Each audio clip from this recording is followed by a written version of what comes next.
ఇలా ఏమిటో పార్వతి ఒంటిపేట గొలుసేనా లేదు మెడలో. అయినా ఏం చేయిస్తాడులే, ఆయనకే కట్ల పాములు పొట్ల పాములు ఉన్నాయి ఒంటి నిండాను. నాగభూషణ నందివాహన అని పావులు ఉన్నాయి, ఆయన ఒంటి మీదే పావులు ఉంటే నీకేం చేయిస్తాడు అని ఆక్షేపణ అనమాట. వెంటనే ఆవిడింది, పాముల ఆభరణాలు అయితే నష్టమేం లేదు, ఎందుకంటే ఆభరణాలు ఆడవాళ్ళు ఎప్పుడు పెట్టుకుంటారు, పెళ్ళికో పేరంటానికో విందుకో వినోదానికో పెడితే పెట్టుకుంటారు. అంతేగాని ఇంట్లో పట్టు చీర కట్టుకుని ఆభరణాలన్నీ పెట్టుకుని కేఆర్ విజయలాగా ఇలా కూర్చోరు కదా.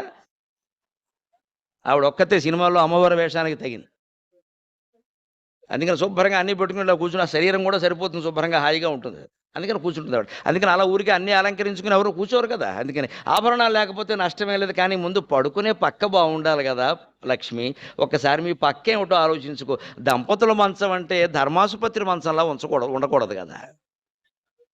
అదే మన్మధుడు రతీదేవి పడుకునే మంచంలా ఉండాలి దంపతుల మంచం అంటే. అందుకని ఆదిశేషుడు 1000 పడగల పావ, దాని మీద నువ్వు మీ ఆయన పడుకుంటున్నారా, ఇంక నువ్వు నన్ను ఆక్షేపిస్తున్నావా? దంపతులకు కావలసింది పక్క లేకపోతే ఆభరణాలా?